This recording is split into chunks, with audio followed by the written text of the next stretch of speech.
Hello there folks, my name is Spooks and welcome back to another episode of Box Office Chat. This is the show where I break down the top 5 domestic box office results, see where each movie landed, and see how well each movie did. So let's get started. Number 5 was Now You See Me, Now You Don't, making $3.4 million this weekend, bringing its domestic total to $55 million and its worldwide total to $209 million.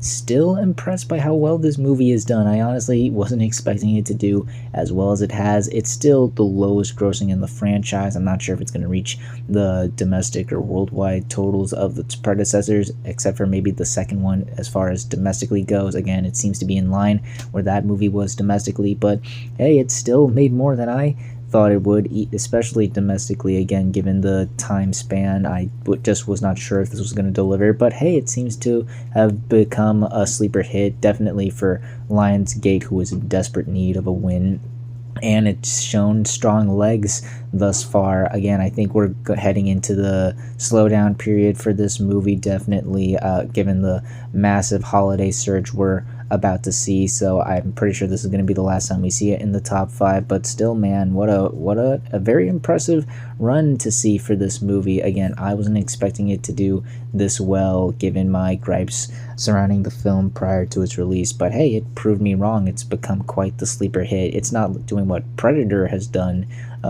at the least, but hey, it still managed to make a name for itself, and you know, I gotta give props for that. Number 4 was Jujutsu Kaisen Execution, opening with $10 million this weekend domestically and $35 million worldwide. Admittedly, this is lower than Jujutsu Kaisen 0, which opened with $18 million back in 2021. I'd still say this is a really solid debut. I don't think this was promoted as much as some other anime films, Demon Slayer and Chainsaw Man, so I think that's why the numbers were a bit softer here. But hey, it was still able to shake up the top 5, and it still managed to impress me again. You know, I saw very little marketing or even a lot of hype surrounding this movie. I kind of forgot this movie was coming out, actually, but to my surprise, when I went to the movie theater recently this past weekend, I saw plenty of Jujutsu Kaisen fans at the theater getting hyped, so naturally it bumped my expectations as we got closer to the weekend, for sure. Again, you know, these anime films continue to bring in their fans to shake up the top 5. They tend to be front loaded, so don't expect this to have a huge life in the top 5. This wasn't polled for Cinema Score, but from what I've seen, fans seem to be satisfied with the movie they got, so I think that's all that matters at the end of the day. Yeah, just a solid debut for Jujutsu Kaisen.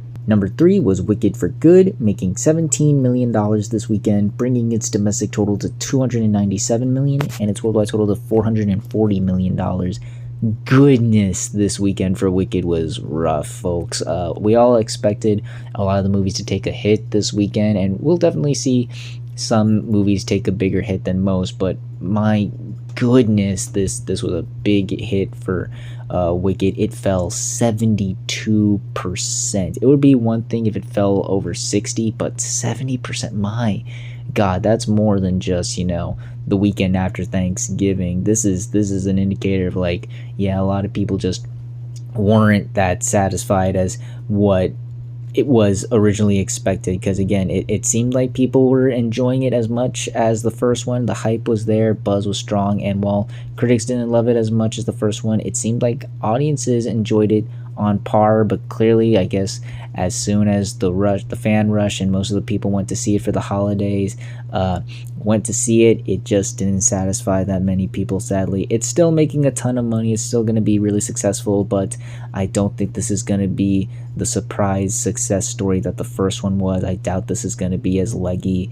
or as strong as the first one. Maybe it gets a Christmas bump like Moana 2 did, but again, that first one was able to really like leg itself out even without the holidays. During this period, it was having really successful runs. The Christmas bump was just a bonus, but this time around it seems like it's going to really have to rely on that Christmas bump, given that this is just an indicator of like how the word of mouth is not doing what it needs to for this movie, unfortunately. So yeah, definitely a big hit for Wicked for Good. Again, it's still on the right path, but it's certainly not going to be the hit that the first one was. Number 2 was, funny enough, Zootopia 2, making $43 million this weekend, bringing its domestic total to $220 million and its worldwide total to $917 million. So yes, this movie did take a bit of a hit, especially for a kids movie, falling 57%, but unlike Wicked and even Moana 2 from last year, I think this was more so just the fact that it was the weekend after Thanksgiving and competition from another movie, as obviously being the weekend after Thanksgiving, not as many families are going to be able to go to the movies, as I'd say this is still a really solid hold, again, compared to Wicked and especially Moana 2 from last year, where that was over 60%. This was able to stay under that, so it does show that the word of mouth and reception is very strong with this one, and it's still made all the money it needed to. I mean, look at that worldwide number, $900 million in its second weekend. It's guaranteed gonna crack $1 billion by probably tomorrow, if we're being honest, and it's certainly going to surpass Lilo and Stitch to be the second biggest film of the year worldwide, third film this year worldwide to gross $1 billion. Again, not sure if it's going to crack No Jet 2's record. That just seems way too high, but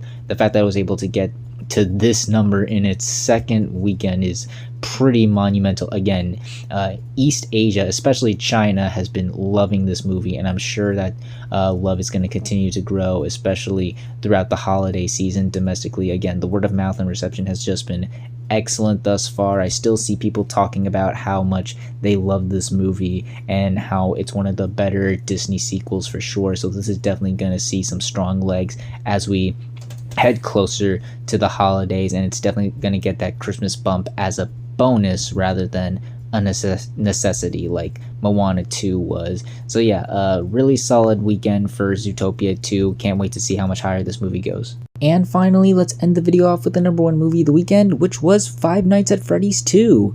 Opening with $64 million this weekend domestically and $110 million worldwide. This is the second biggest opening for a horror film this year, topping Final Destination, Bloodlines, Sinners, and Weapons, but still sitting behind The Conjuring Last Rites. It's the fifth biggest opening for a film based off of a video game, topping Sonic the Hedgehog 3, but still sitting behind Sonic the Hedgehog 2, the first Five Nights at Freddy's, Super Mario Bros., and Minecraft. And it's the biggest opening for any movie released the weekend after Thanksgiving, topping The Last Samurai, Renaissance, a film by Beyonce, Behind Enemy Lines, and Star Trek VI. So while yes, it didn't match the original's record-breaking opening, this is still a really solid number. It certainly surprised me. I was a bit dour on this film in regards to my expectations. I just didn't see the hype or buzz like I saw for the first one, but clearly I was wrong. The hype was still there. They just, I guess, was just really deep. I guess, I don't know. FNAF fans are just different like that, I guess. But yeah, clearly more people wanted to go check this out than I thought there was. It seemed like there was a lot of anticipation, which is really surprising considering the reception the movie got, but more on that later. But yeah, I think the marketing really helped this out, and you know, the fact that it's the only horror film going to be released during this time of the year, the holly jolly season, so I think that helped it out. And the fact that they expanded on the lore and added more mechanics from the games, more characters from the game, and you know, again, the lore certainly made a lot of the fans really excited and eager to go check it out. And because of that, the movie's already made all the money it needed to, as they did not balloon the budget for this. This was only a $36 million movie, so it's already quadrupled that for itself, and it in just its first weekend, mind you. So we'll see how high this movie can go. I'm not sure if it's going to continue this success, because like I said, the reception for this movie, it got ugly. Critics hated this movie. It's sitting at like a 12% last I checked on Rotten Tomatoes. They just hated this movie, and audiences did not seem to be too fond of this movie either. It got a B on CinemaScore, which isn't uncommon for a horror film, but the first one got an A- when it originally came out, so this is definitely a decline. So I'm not expecting the best legs for this movie on the horizon, especially with all the competition this holiday season.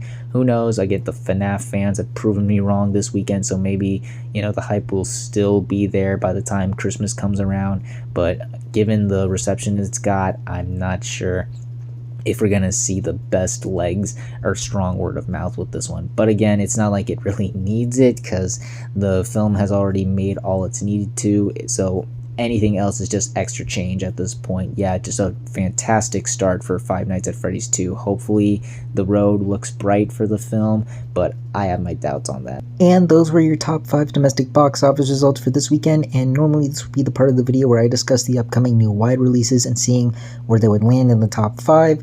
But given the lack of marketing or buzz I've seen for the biggest new film this weekend, Ella McKay, I don't have much to say on the film. I'm not expecting much for it, so don't expect anything like major in the top 5 next week.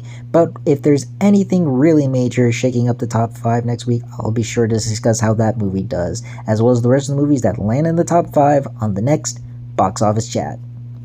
And that's going to do it for this week's episode of Box Office Chat. What did you all think of the results? Were you satisfied, unsatisfied? Comment down below and let me know. If you like this video, hit the like button. If you like this channel, hit the subscribe button. Follow me on all the social media links right there. And until next time, everyone, stay sharp.